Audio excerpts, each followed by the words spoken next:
Değerli izleyiciler merhaba. Bugünkü programımızı Derazor'dan çekiyoruz. Gazeteci arkadaşım Erem Kanso ile birlikte Derazor'un doğusuna, yine Fırat'ın doğusuna gerçekleştirilen Cizire'nin fırtınası hamlesini takip ediyoruz. Sizin de bildiğiniz gibi Derazor'da ikili bir durum yaşanıyor. Bir taraftan KSD güçleri ilerliyor, bir taraftan da İran ve Rusya desteğiyle bazı rejim güçleri ilerliyor. Bugün hem bunu hem Derazor hamlesinin önemini, Rakka hamlesinden farklılıklarını, operasyonun yürütülüş biçimini gazeteci arkadaşım Erem Kanso ile konuşacağız. Eren merhaba. Merhabalar. Öncelikle sen Rakka hamlesini de takip ettin. Şimdi Derazor hamlesini birlikte takip ediyoruz. Sen bu hamlenin, yani Cizire'nin fırtınası hamlesinin önemini nasıl değerlendiriyorsun? Öncelikle belirtmek gerekiyor ki DAEŞ çeteleri Kuzey Suriye bölgesinden başlayan Rojava'ya kadar uzanan, Kobane'ye kadar uzanan adım adım bir işgal yöntemiyle buradaki halklara saldırmıştı. Özellikle YPG, YPJ öncülüğündeki KSD güçleri de adım adım özgürlük sloganıyla aslında ilerliyor ve bunu harita üzerinde de baktığınızda Kobane'den başlayan direnişle Rakka zaferine kadar uzanan bir mücadele söz konusu oldu. Bugün Derazor'dayız. Derazor'un önemi aslında artık DAEŞ çetelerinin Kuzey Suriye'deki son yerleşkesi diyelim. Burası da özgürleştirildikten sonra DAEŞ çeteleri Suriye bölgesinden tam anlamıyla silinmiş olacaklar, Kuzey Suriye bölgesinden. Dolayısıyla Derazor'un bir diğer önemi de petrol yataklarının, kuzey bölgesinde bulunan petrol yataklarının yoğun olarak burada bulunması. Rejim güçleri yine aynı şekilde Rusya destekli saldırılarını KSD güçlerine DAEŞ çeteleriyle eş zamanlı gerçekleştirmesi. Oraya şimdi geçmeyelim istersen. Evet, bunu kısaca geçmek istedim. Özellikle önemini barındıran bir mevzu aslında. Derazor'un bir diğer önemi de Rakka ile bağlantısı. Burada oluşturulacak KSD güçlerinin burada oluşturacağı bir hat, özellikle Rakka, Tapka, Minbiç'e kadar uzanan bir güvenlik koridoru yaratmış olacak KSD güçlerinin özgürleştirdiği bölgeler için. Cezrat tarafından sanırım bu koridor oluşturuluyor. Evet.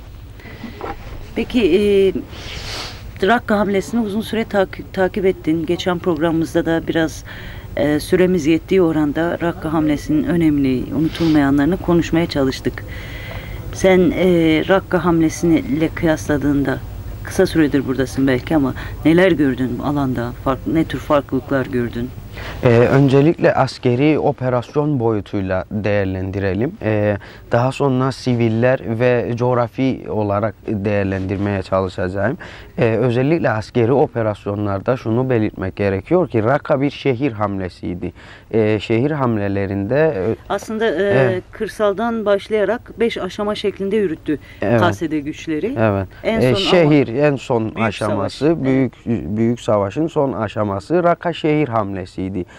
Şehir hamlesinde noktalar ele alınarak, noktalar baz alınarak operasyonlar düzenleniyor. Yine buralardaki sivilleri kurtarmaya yönelik sivil kurtarma operasyonları gerçekleştiriliyordu. Şehir hamlelerindeki özellik, en baştaki özellik nokta ele geçirme, noktaların alınması. Noktalar ne anlama geliyor?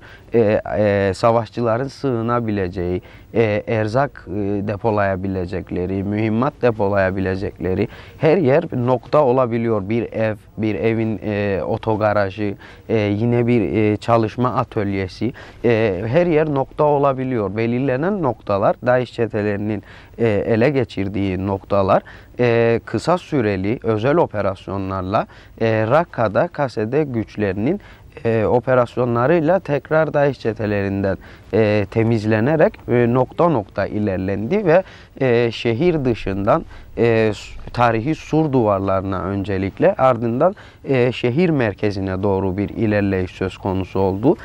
Hatırlanacağı üzere son noktalardan birisi Vatani Hastanesi ve yine şehir merkezinde bulunan stadyumdu. Bu noktaların da ele geçirilmesinin ardından Rakka'nın özgürleştirildiği duyurulmuştu. Özellikle yine saldırı gruplarından bahsedelim.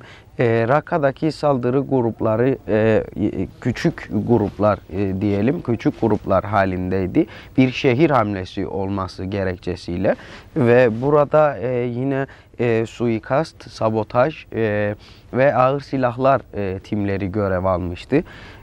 Yine siviller boyutuyla Rakka'yı değerlendirecek olursak, siviller tam 135 gün hem canlı kalkan olarak kullanılmıştı Rakka'da, hem de DAEŞ esaretinde gerçekten tarihe geçecek 135 gün yaşamıştı insanlar. Aç, susuzdular.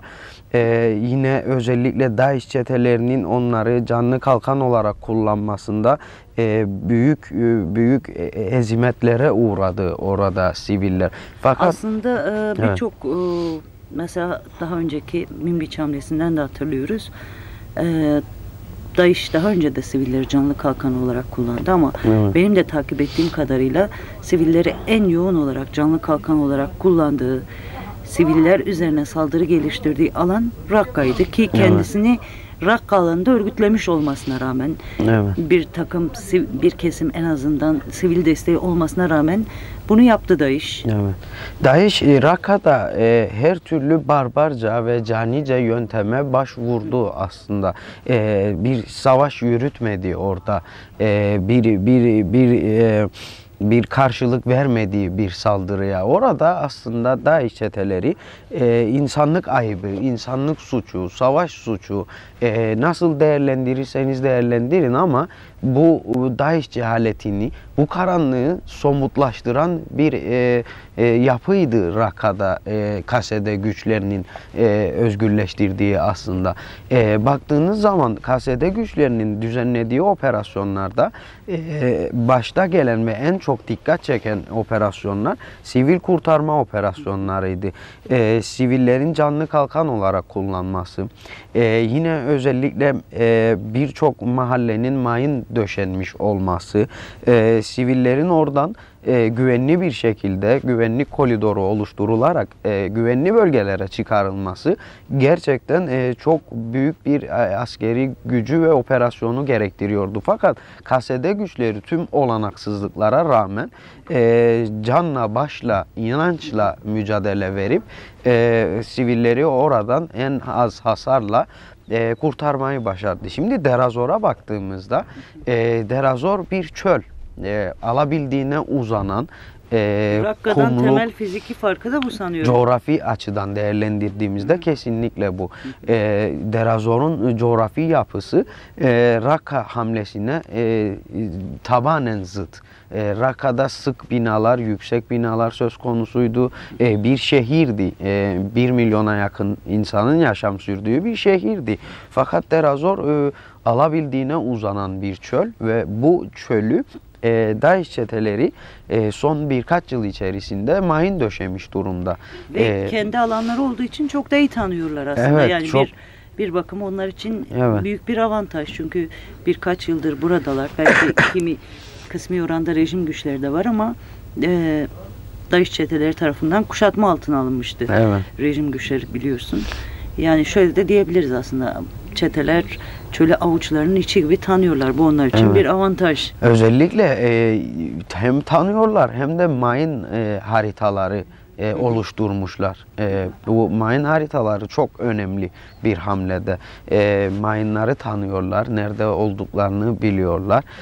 Yine buradaki sivil yapıyı da bununla bağdaştırmak gerekiyor. Buranın coğrafi yapısı gereği yaklaşık her kilometre başında 8-10 evden, haneden oluşan küçük köyler söz konusu.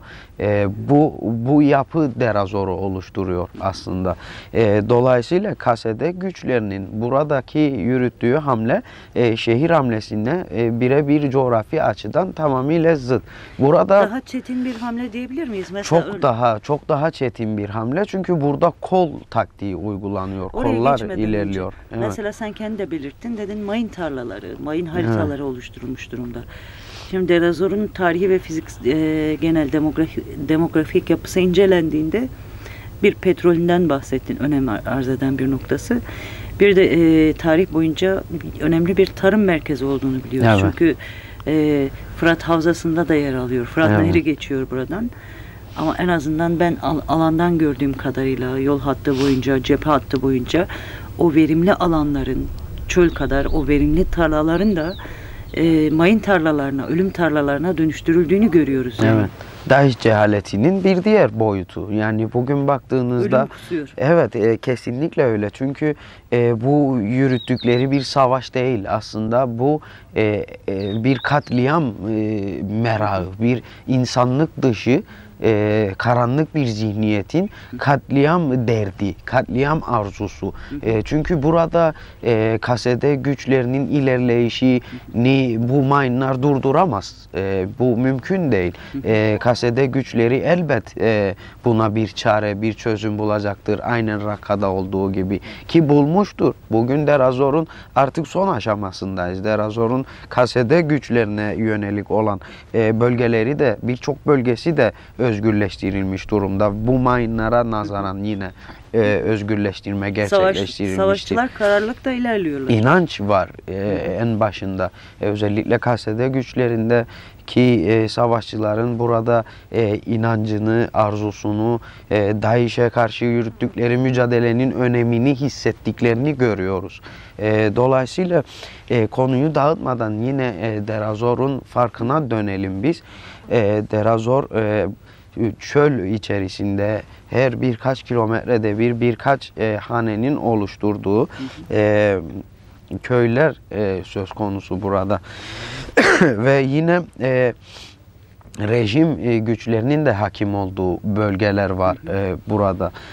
Dolayısıyla hem siyasi boyutu etkileyen bir savaş yürütülüyor, hem de aynı zamanda DAEŞ çetelerini imha eden özel askeri operasyonların düzenlendiği, kol kol ilerlenen bir hamle söz konusu. Dolayısıyla bu bağlamda Rakka hamlesinden Derazor hamlesini bu bağlamıyla ayrıştırabiliriz. Fakat yine hatırlatmak gerekir ki burada bulunan KSD güçlerinin bir bölümü Rakka'nın özgürleştirilmesinde de savaşmıştı.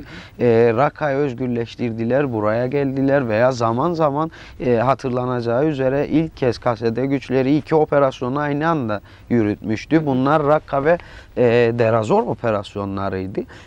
Gruplar değişiyordu. Zaman zaman Derazor'dan Rakka'ya güç geliyordu. Rakka'dan Derazor'a güç takviyesi yapılıyordu. Bu bağlamda KSD güçleri gerçekten şu an tarih yazıyor burada. Eren, ben de birkaç şey eklemek istiyorum aslında belirttiklerine. Yani bir Rakka operasyonundan farklılıkları. Rakka'da henüz biliyorsun DAEŞ çetelerin alanı biraz daha genişti. Çok büyük hazırlık yapmışlardı ki biz bu hazırlığı burada da görüyoruz. Fakat şu anda Rakka'da tümden özgürleştirilmiş durumda ve DAEŞ'in elinden çıkmış durumda. Şu an baktığında Derazor'da DAEŞ çetelerinin Rakka hamlesinin başlangıcı oranla çok daha fazla saldırdığını görüyoruz.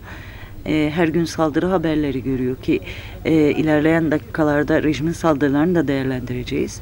Ama adeta işte DAEŞ artık son can havliyle son varlığını ortaya koyuyor. Elindeki tekniği, yöntemleri, savaş tecrübesi, neyi var neyi yok gerçekten de bu alanda kullanıyor. Mesela bir diğer noktada ilk çıkışında DAEŞ çok vahşi yöntemlerle korku salarak gelişmişti. Ki belirli bir aşamadan sonra Rakka operasyonu ve biraz daha bu yöntemlerinde Suriye'de olsun, Irak'ta olsun bir yumuşamanın olduğunu, farklı bir biçime getirmek istediğini gördük. Ama Derazor'da yine o vahşi yöntemleri kullanıyor DAEŞ. Ben de bunu eklemek istiyorum. Bir diğeri de bilemiyorum sen bulunduğun alanda neler gördün ama kadın katılımı da bu hamleye Rakka operasyonundaki gibi oldukça güçlü. YPJ güçlerinin yanı sıra Derazor Askeri Meclisi'nin kadın gücü de katılıyor. Bilemiyorum bulunduğun alanda kadın savaşçılarla konuşma fırsatın oldu mu? Evet, burada yine YPJ'nin sadece mevzilerde değil, yine savaşın koordinesinde de görev almasına tanıklık ediyoruz. Bu gerçekten YPJ'nin artık şunu söylememiz gerekiyor ki dünya çapında kabul görmüş bir ordu olduğunu söylememiz gerekiyor. YPJ artık bir güç ve korkulan bir güç. Özellikle DAEŞ'in korkulu rüyası. Nerede YPJ varsa DAEŞ orada daha da cani yöntemlere başvuruyor. Korku salmaya çalışıyor. Buna inat YPJ güçleri daha da istekli ve daha güçlü saldırılar düzenliyor. Hemen hemen her saldırı grubunda en az 2 YPJ'li görmemiz mümkün. Özel operasyonlara liderlik yapıyorlar, takım liderliği yapıyorlar. Savaşın koordinesinde özellikle kadınların yarattığı büyük bir gelişim düzeyini gördüm ben burada. Bu çok önemli. Rakka'da da kadınlar koordine etmişti savaşı. Ve bölge halkına da örnek oluyor. En önemlisi bu. Yani YPJ'lilerle yerel halkların kucaklaşmasını görmek inanın çok farklı bir duygu. Çok bambaşka bir his yaratıyor insanda. Buradaki yerel halkın nasıl onlarla kucaklaştığını, nasıl onları örnek başladığını, yaşamsal boyutuyla da bir alışveriş olduğunu görebilmemiz gerçekten artık umut verici diyebiliriz. Elbet bunun dışında sivillere de gelmişken kadın boyutuyla DAEŞ çeteleri Derazor'da sivillerin arasına da sızmış durumda. Buna değinmeden geçmememiz gerekiyor. Derazor bölgesinde alabildiğine uzanan çöl diye adlandırdığımız bu bölgede DAEŞ çeteleri biliyorsunuz bu kirli pis sakallarını kesiyorlar. Sivillerin arasına karışıp KSD güçlerine yönelik suikast girişimleri veya intihar saldırıları düzenlemeye çalışıyor. Buradaki sivil halkın hem sivil halkın güvenliği hem KSD güçlerinin güvenliğini sağlamak da işte tam bu noktada büyük önem kazanıyor ve burada gerçekten tarihsel bir sürece de tanıklık ediyoruz. Yani Kürt ve Arap halklarının yine burada daha dün gece tanıştığımız İngiltere'den, Fransa'dan, İtalya'dan savaşçıların burada bu halkı özgürleştirmek için DAEŞ cehaletine karşı yürüttükleri bu mücadeleye tanıklık etmek hem tarihsel süreciyle tarihsel boyutuyla önemli hem de bir diğer boyutuyla kadın özgürlük hareketinin, kadın özgürlükçü düşüncenin, bu paradigmanın burada canlandığını görmek gerçekten bizde farklı duygular uyandırıyor. Eren dün KSD komutanlarıyla da görüştük. KSD'nin kadın komutanlarıyla özellikle görüştük. Kendileri de şunu özellikle ifade ediyorlardı. Sana ek olarak belirtmek istiyorum. Cizire'nin fırtınası hamlesinin aslında Derazor halkının talebiyle başlatıldığını ifade ettiler. Sen kendin de değerlendirmende belirttin. Rakka operasyonuyla paralel olarak başlatıldı Cizire'nin fırtınası hamlesi. Sorduk kendilerine acaba dedik kolay mı yani Rakka operasyonu gibi büyük bir operasyona birçok devlet çok ağır teçhizatlarına rağmen tek başına cesaret edemiyor. Siz nasıl Rakka hamlesini yürütürken bir yandan da Cizire'nin fırtınası hamlesini başlatmaya cesaret ettiniz? Niye buna ihtiyaç duydunuz yani böyle kısa bir süreç içerisinde? Kendileri de ifade ettiler yani halkın çok yoğun bir talebinin olduğunu bu konuda. Çünkü özellikle Rakka hamlesinin başarıyla sürdürülmesiyle birlikte DAEŞ'in Derazor içerisinde halka baskılarını daha da ağırlaştırdığını, Derazor'dan ki Haseki Şeddade hattıdır. Bu hatta çok yoğun bir göçün geliştiğini, gelen halkla görüşmelerinde hepsinin kendilerinden KSD'nin Derazor'u özgürleştirme talebinde bulunduğunu ifade ettiler. Ki sen de ifade ettin, yani hani çeteler de zaten sivillerin arasına karışıyor. Ama alanda bir de yani birkaç yıldır DAEŞ örgütlü. Zarar verdiği siviller kadar kendi etrafında topladığı siviller de vardı yani. Evet. DAEŞ şimdi bunları da aslında bir yandan burada savaşırken Rakka'da olduğu gibi kendi ailelerini de güvenli alanlara, KSD güçlerinin içine gönderiyorlar. Bu sadece hani zarar vermeye, kendini patlatmak, savaşmak amacıyla değil, onların da can güvenliğini böylece sağlıyorlar. Bunu dünyanın başka bir yerinde görebilir miyiz? Mümkün müdür bu? Sen birçok ülkeyi de dolaştın. Evet. Buna benzer bir şeyi Rakka'da da yaşamıştık. Orada teslim olan bir DAEŞ çetesi, yaralı olarak teslim olan bir DAEŞ çetesinin ilk itirafı bize ilk yardım noktasına gelmişti.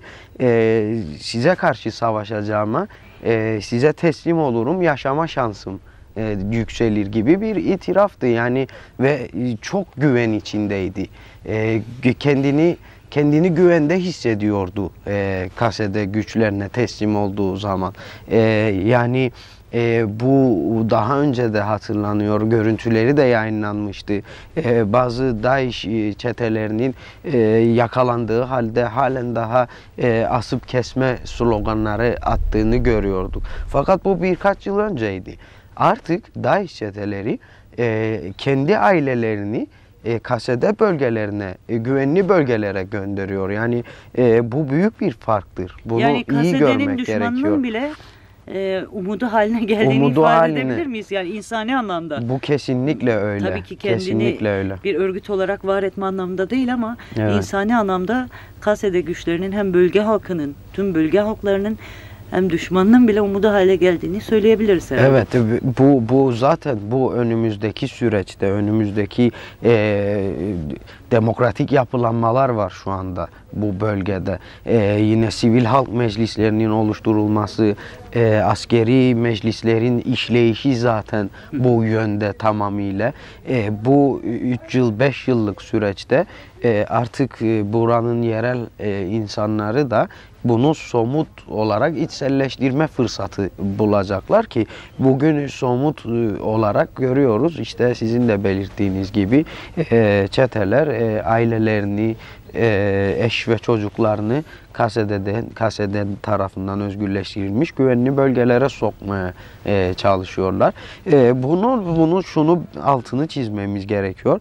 Bu DAEŞ'in herhangi bir taktiksel yaklaşımı değildir. Tamamıyla bizim şurada belirttiğimiz şekilde gerçekten güven duydukları içindir. Gerçekten bir umut gördükleri içindir. Bazı çete... Çünkü KSD güçleri insan hakları noktasında, evrensel beyannameler noktasında, imzaladığı anlaşmalar noktasında sonuna kadar titiz ve dikkatli davranıyor. Rakka'da da sen gördün. Yani belki çok uzun bir süreç almadı Rakka hamlesi ama yine de KSD güçlerinin kapasitesine, potansiyeline, savaş kabiliyetine göre biraz zaman aralığı sivillerin can güvenliğinden dolayı uzadı. Evet. Rakka'yı yeniden hatırlayacak olursak buradaki sivillerin özellikle özel operasyonlarda kurtarılması, güvenli bölgeye çıkarılması bir farklı boyutu daha ortaya çıkarıyordu. O da neydi? Aslında DAEŞ çeteleri hem sivilleri canlı kalkan olarak kullanıyordu hem de sivil ölümlerini yükseltmeye çalışıyordu. Ki savaş sonrasında KSD güçlerine bu yönde bir zarar verebilme adına. Fakat KSD paradoks da aynı zamanda. Bir paradoksu da getirmişti. Fakat KSD güçleri bunun farkındaydı. Halen farkında. Buna göre operasyonlar düzenleniyor. Mayınlar temizlendikten sonra güvenlik koridoru oluşturuluyor. Trex denen ağır araçla önce mayınlar temizleniyor, ardından suikast noktaları belirleniyor. Çetelerin konumlanıp sivil çıkışları esnasında suikast yaptığı noktalar belirleniyor. Ardından siviller özel operasyonuna çıkarılıyor. Rakka'da baktığımızda sivil ölümlerinin tamamı çetelerin saldırıları, son çare olarak gördüğü saldırıları ve yine kendi evlerine döşedikleri mayınlar. Yani KSD güçlerinin zarar vermediği, bombalamadığı, girmediği, üzerinde Rakka'da büyük bir yıkım olmasına rağmen sivillerin bulunduğu evlerde tek bir mermi izi bile yok. Bu da özel operasyonlarının ne kadar profesyonelce yürütüldüğünü gösteriyor aslında. Dolayısıyla KSD güçlerini bu konuda da ön plana çıkaran, dünyaya örnek gösteren, bugün hem koalisyon güçlerine hem de bakın bugün buradaki Rus uçaklarının nasıl sivillere yönelik saldırılar düzenlediğini dünya görüyor. Biz kaydediyoruz kameralarımızla. Dolayısıyla KSD gibi bir ordunun oluşturulan bir özgürlük hareketinin, bir demokratik bir mücadelenin örneğinin elbette sivillere yaklaşımı emperyalist ya da kapitalist kaygılar peşinde koşan eli kanlı devletler gibi olmayacaktır. Aslında belirttiğin durumları burada da gördük. Özellikle Fırat Havzası kısmında KSD'nin özgürleştirdiği köyler var yine Şevdade yakınlarında. Buralardaki halkla konuşunca şunu belirtiyorlar. Diyorlar keşke suyun diğer tarafındaki bölümleri de KSD özgürleştirseydi. Onların köylerine bakıyorsun, gerçekten çok titizlikle yaklaşılmış. Çok fazla hasar yok. Yani DAEŞ çetelerinden özgürleştirilmiş, çeşitli çatışmalar olmuş. Siviller çıkarılmış, sonra yeniden temizlendikten sonra köylerine geri dönmüşler ama KSD güçleri oldukça titiz davranmış. Ama şundan bahsediyorlardı bir köyde özellikle. Diyorlardı suyun diğer tarafına rejim geldi. Zaten o köy özgürleştirmeye çalışırken tümden yıktı. Sivil işte DAEŞ ayrımı dinlemedi. Yani taş üstünde taş bırakmadı adeta diyorlar. Bir de diyorlar suyu geçmediği halde, köyümüze gelmediği halde biz köyün içindeyiz. Tamam DAEŞ de var. Fakat top atmaya başladılar. Tanklarla köyümüzü vurmaya başladılar. Aradaki farkı gösteren aslında çarpıcı bir örnek de bu. Evet. Yine sen de belirttin, takip ediyoruz. Her gün rejimin ilerlediği alanlardan ki birazdan rejimin ilerleme durumunu da konuşacağız. Binlerce göçmen akını yaşanıyor. Kendileriyle konuştuğumuzda DAEŞ'ten daha fazla rejimin kendilerini vurduğunu, tamam iki ateş arasında kaldıklarını ama rejimin bu noktada DAEŞ'ten daha acımasızca davrandığını ifade ediyorlar. Ve KSD güçleri tarafından güvenli alanlara ulaştırılıyorlar. Ama şöyle bir gerçeklik de var. Sen kendin de dinlemişsindir yetkililerden. Şu anda özellikle Kuzey Suriye'nin güvenli alanları dediğimiz federasyon bölgeleridir, Rojava kantonlarıdır. Aslında kapasitesini göçmen akışı durumunda noktasında doldurmuş durumda. Yani kendi gücünün çok üzerinde göçmen almış durumda. Fakat halen kabul ediyor çünkü bu insanları ortada bırakamaz. Ama ben şunu da sormak istiyorum, yani kampları biraz görme durumun olduğu sivilleri gerek Rakka'da gerek burada. Şu anda kamplarda durum nedir? Gerçekten bir yardım var mı yok mu? Ben kendim hat boyunca sivillerle tartışma imkanı yakaladım ama henüz kamplara gidebilmiş değilim. En azından hamle başladıktan sonraki süreç için. Yani, şuradan başlamak gerek. Özellikle rejimin tarihsel süreçte Suriye'deki sivil halka yaklaşımından başlayalım. Baktığınızda yaptığımız sohbetlerde şu ortaya çıkıyor. Rejim güçleri sivil halkın evinin önüne bir ağaç dahi dikmesine karşıydı. Yani buradan başlamak lazım bu şeye. İnsana ve topluma yaklaşım olarak. Korkunç. Yani insanlık dışı, çağ dışı bir yaklaşım söz konusu.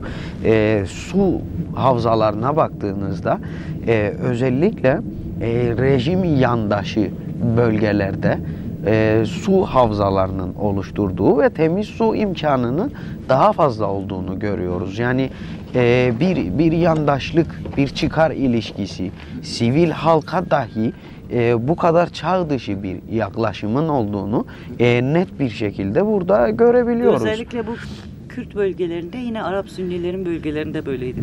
Yani Raka'ya gelelim. Yani Raka'dan ağaçlara izin vermiyorlar, su imkanı vermiyorlar. Bırakın ağaç suyu, en basitinden bu coğrafyada ulaşım çok büyük bir problem. Gerçekten bir noktadan diğerine gitmek için burada insanlar genellikle küçük motosikletler kullanıyorlar. Ve bir Kürt olduğunuz zaman Suriye'de yani hani bu motosiklet örneği biraz somutlaştırmak için biz Rakka'da özgürleştirilen siviller de, Kürtler de vardı. Onlarla sohbet etme fırsatımız oldu. Bir kimlik dahi alamıyorlardı. Yani insan yerine dahi koymuyor rejim Kürtleri burada. Yani sadece Kürtleri değil, kendinden olmayan herkesi, böyle söylemek daha doğru olur. Yani rejim yandaşı olmayan tüm halklar, tüm insanlar bir şekilde rejimin hani rejim yandaşlarına sunulan nimetlerden faydalanamıyordu ki bunlar en temel insanlık ihtiyaçlarıydı. Bu tarihsel süreç böyle gelmişti. Kasede güçleri geldi, Suriye'nin kapısını çaldı. Aslında bu tarihsel sürece de bir cevaptır. Aslında rejime diyoruz ki dur, ne yapıyorsun? Yani bu bir insanlık ayıbıdır. Bu demokrasi dışıdır. Bu eşitlikçi bir yaklaşım değildir. Çağ dışı bir uygulamadır. Elbette buranın sivil halkı da neyin doğru, neyin yanlış olduğunu artık görüyor ve kasede güçleriyle kucaklaşıyor bu bağlamda. Bundan dolayıdır ki keşke suyun diğer tarafını da kasede özgürleştirseydi gibi yaklaşımlar. Burada suyun diğer tarafı değil, bu bizim bulunduğumuz bölgesinde de yine görüyoruz ki her şey özenerek yapılıyor kasede güçleri tarafından. Eğer bir evde çete yoksa orada sadece temizlik operasyonu düzenleniyor. Fakat rejimin saldırılarına bakıyorsunuz. Sivil var mı, yok mu? Çete var mı, yok mu? Hiç bakmadan bir yoğun ateş, güçlü bir bombardıman ve bir yıkım söz konusu. Bu canice bir yaklaşımdır. Bu insanlık dışıdır. Aslında rejimin yaklaşımı da DAEŞ'in yaptığı sivil katliamını tamamlıyor. Ki Derazor'dayız. Bence bunu da vurgulamadan geçmemeliyiz. Derazor biliyorsun Osmanlı döneminde, yani 1915'te sürgün edilen Ermenilerin sürgün yeri aynı zamanda.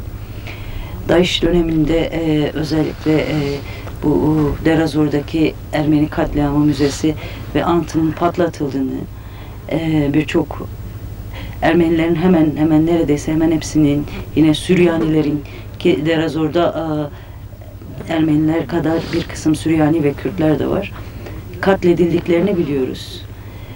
DAEŞ nasıl sivil katliamı yaptıysa, önce Ermeniler, Süryaniler, Kürtler ve daha sonra aslında kendi inancına yakın olan kesimleri bile katletmeye başladıysa, rejim de bugün bir yandan özgürleşme adı altında egemenlik iddiasıyla DAEŞ'e karşı savaşıyorum diye sivil katliamı yapıyor. Evet.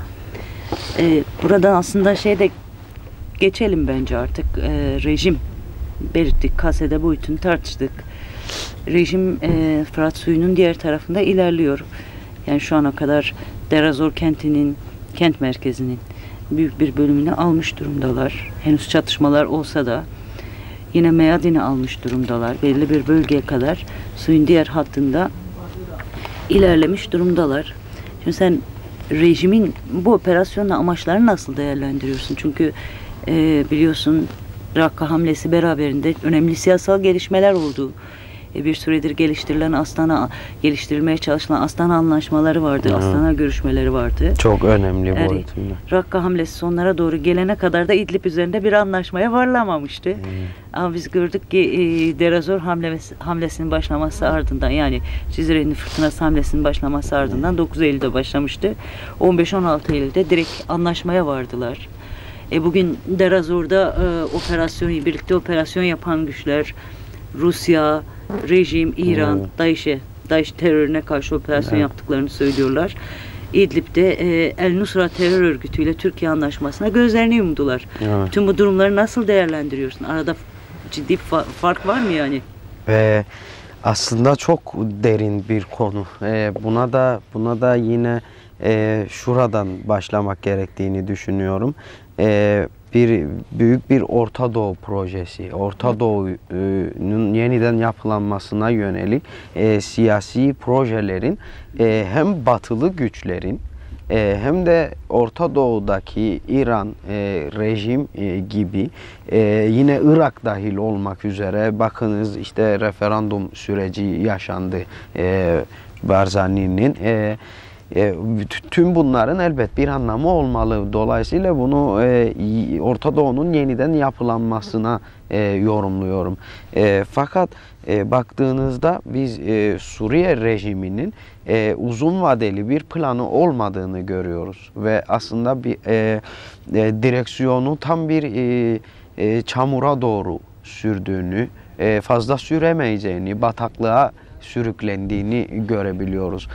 Çıkar politikaları. Aslında zorla ayakta tutuldu bu rejim, yani bu bir gerçek. Biz sağdan gördük yani DAEŞ'in önden nasıl kaçtıklarını, askerlerini nasıl bıraktıklarını hemen yakınımızdaki Haseki sahasında çok net bir biçimde gördük. Bu halen böyle. Birçok alanda da yaşandı. Halen devam ediyor. Yani rejim güçlerinin bu bir projeye dahil, bir ideolojik yapıya dahil olmamalarının canlı örneği aslında bu. Bir inanç yok. Ne için savaştıklarını bilmiyor Suriye savaşçıları, Suriye rejim güçleri baktığınızda. Üstten talimatla emri vaki, yine baktığınızda bir uzun vadeli bir proje olmayışının, demokratik insan yandaşı, insanı destekleyen bir yaklaşımın olmayışından kaynaklı olduğuna bağlamak istiyorum ben bu bağlamda. Fakat baktığınızda yine Derazor bunun somut örneği. Rusya destekli rejim güçlerinin onlara bir bölgenin ayrıldığı, toplumun son zamanlarda konuştuğu, bazı Türk çamur medyasının da dile getirdiği bir söylem bu. Derazor'da petrol bölgelerinin Rusya'nın rejim ile anlaştığı ve DAEŞ'ten temizlenip rejime devredileceği, KSD güçlerini ise koalisyonun desteklediği ve belli bölgelere kadar Derazor'un bu bağlamda özgürleştirileceği söyleniyor.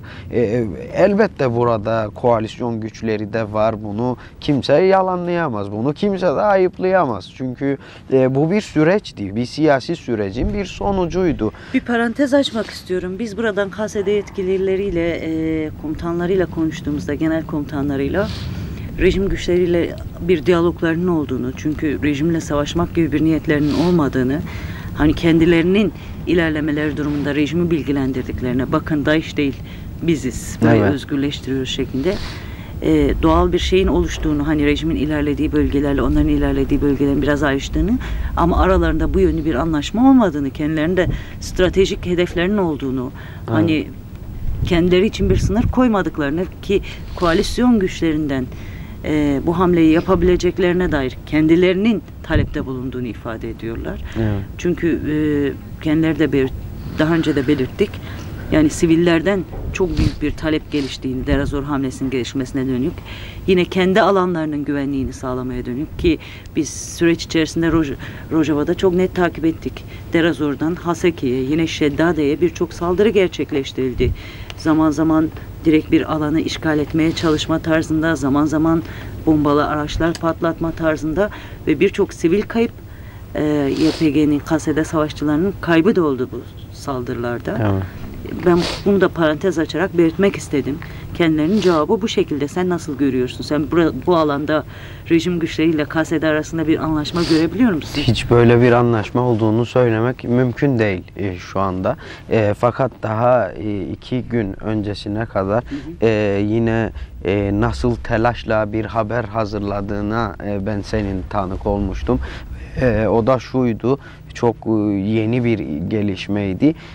DAEŞ çeteleri ve rejim güçleri eş zamanlı KSD güçlerine yönelik bir saldırı, bir operasyon düzenlemişti. Dolayısıyla böyle bir anlaşmadan bahsetmenin mümkün olmadığını düşünüyorum şu an için burada. Ki KSD savaşçılarının bulunduğu alanlarda mesela izleyiciler de haritadan takip edebilirler. Suriye'nin savaş haritası sürekli güncelleniyor internet üzerinden de.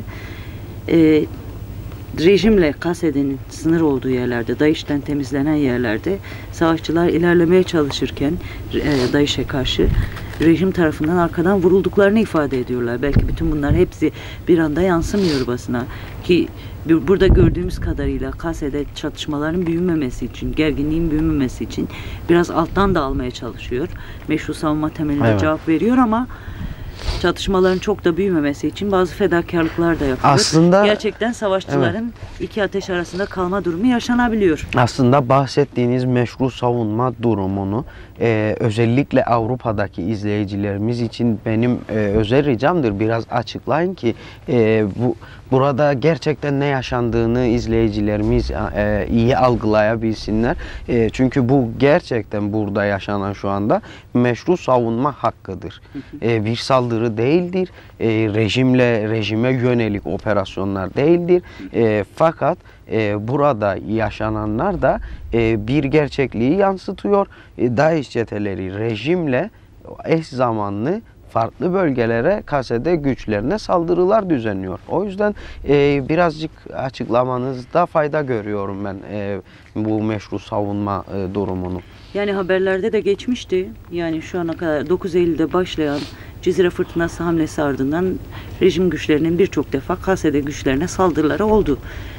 Kimi zaman Rusya ve rejim uçaklarıyla KSD mevzileri vuruldu. Bunu sen kendin de biliyorsun. Konica. Evet. Petrol şirketi özgürleştirildikten 1-2 gün sonra hem uçaklarla bazı KSD mevzileri vuruldu, yaralı savaşçılar oldu. Hem bunun ardından havanlarla rejim güçleri vurdu.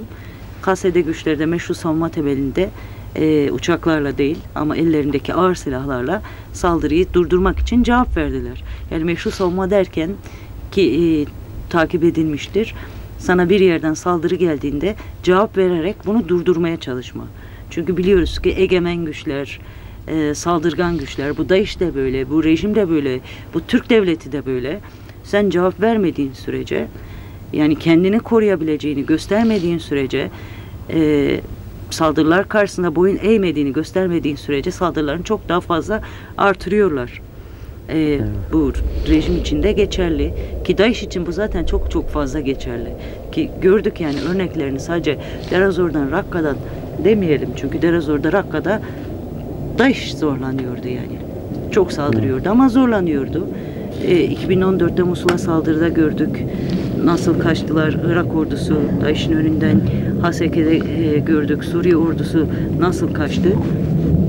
Yani sen kendi savunma hakkını kullanmadıkça silahla saldırıya öyle karşılık vermedikçe senin korktuğunu düşünüp daha fazla şiddetle saldırıyorlar. Daha vahşi yöntemlerle. Burada da böyle yani. Evet. Eğer DAEŞ'e karşı sen güçlü bir savaş yürütmezsen DAEŞ çok daha fazla cesaret alıyor. Rejim yine öyle. Ki siyasal yollardan görüşmeler de oluyor. Gördüğümüz kadarıyla alandan KSD komutanları bunu ifade ediyorlar. Bir diyalogumuz var diyorlar. Biz belirtiyoruz. Rejimle savaşmak gibi bir niyetimiz yok. Eğer rejim kendisini dönüştürürse, yani gerçekten demokratikleştirirse, bizimle müzakereye oturursa, yani halkların yine demokratik halklarını kabul etme temelinde, Kürt sorunun demokratik çözümünü kabul etme temelinde biz rejimle birlikte yaşamaya hazırız. Kesinlikle Suriye'nin toprak bütünlüğüne karşıt değiliz. Bölünmeyi, parçalanmayı böyle bir çağda desteklemiyoruz. Halkların birliğine dayalı, özgürce, demokratik temelde bir yaşamı istiyoruz. Bunun için savaşıyoruz, bunun için bedeller veriyoruz diyorlar. Ama mevcut haliyle de yani tekçi, otokratik, sadece bir kesime dayalı, egemen bir rejimde kabul etmiyoruz. Bunun için savaşmadık, bunun için bu kadar bedel vermedik diyorlar ki şunu özellikle de vurguluyorlar. Yani diyorlar birçok alanda rejim kuşatma altındaydı. Mesela Hasaki'de gördük, ben kendim de belirttim. Burada yani 2014'ten beri birçok alan kuşatma altındaydı. Derazor 2015'te Derazor'daki rejim askerleri tümden kuşatma altına alındı. Ama biz diyorlar DAEŞ'e karşı yürüttüğümüz savaşla da onların can güvenliğini sağladık. Aslında rejim bize muhtaçtı ama Rusya ve İran desteğiyle ayakta kaldı. Şimdi de biraz egemenliğin, meşruiyetini sağlamak için bize saldırıyorlar diyorlar. Bizim ilerlememizi, alanları DAEŞ'ten özgürleştirmemizi engellemeye çalışıyorlar diyorlar ki gerçekten de bu böyle. Kendimiz gördük yani saldırıları. Özellikle 2-3 gün önce sen de örnek verdin. Cefar tren istasyonunda DAEŞ çeteleri ki bu alan daha önce KSD güçleri tarafından özgürleştirilmişti. KSD güçlerine saldırı gerçekleştirdiler. Arada yoğun bir çatışma yaşanırken rejim güçleri de bir yandan tanklarla vurmaya başladı. Ki onun ardından zaten KSD savaşçıları şehitler verdiler. Yani böyle belirtebiliriz. Meşru savunma dediğim gibi yani artık bir halkın olur, bir toplumun olur, savaşçı bir gücün olur, kadınların olur. Gerçekten üzerine gelişen saldırılarda ki bu saldırılar egemenlikçi saldırılar. Yani ele geçirmeyi ya da yok etmeyi ya da kimliksizleştirmeyi, kişiliksizleştirmeyi, bitirmeyi hedef alan saldırılar karşısında cevap verebileceğini, gücünün olduğunu, kendini koruyabileceğini ortaya koyma durumudur. Evet. Yani silahlı saldırı gelişirse silahlı cevap veriliyor ki burası bir savaş alanıdır. Bunu görüyoruz. Evet. Yani Eren biliyorsun yani 45-50 dakikalık bir programda Derazor'daki Cizre'nin fırtınası hamlesinin tüm boyutlarını yine diğer aktörleri tümden konuşmamız, bitirmemiz mümkün değil. Biz Derazor'dayız. Sen de Derazor'dasın. Ben de Derazor'dayım. Başka basın mensubu arkadaşlarımız da var. Evet. Dünyanın çeşitli alanlarından da gelenler oluyor. Bu programda ancak bu kadarını tartışabiliyoruz. Derazor'dan hamleyi takip etmeye devam edeceğiz. İlerleyen bölümlerde yeniden fırsatımız olursa bu hamleyi konuşmaya devam ederiz. Şimdilik programı kapatmak istiyorum. Teşekkür ediyorum katıldığın için. Teşekkürler. Değerli izleyiciler, özel gündem programımızın bir bölümünün daha sonuna geldik. Aslında Derazor çöllerinde Cizre'nin fırtınası hamlesini gazeteci arkadaşım Erem Kansoy ile tartıştık. Biz Derazor hamlesini takip etmeye devam edeceğiz. Bir dahaki programda görüşmek dileğiyle. Hoşça kalın.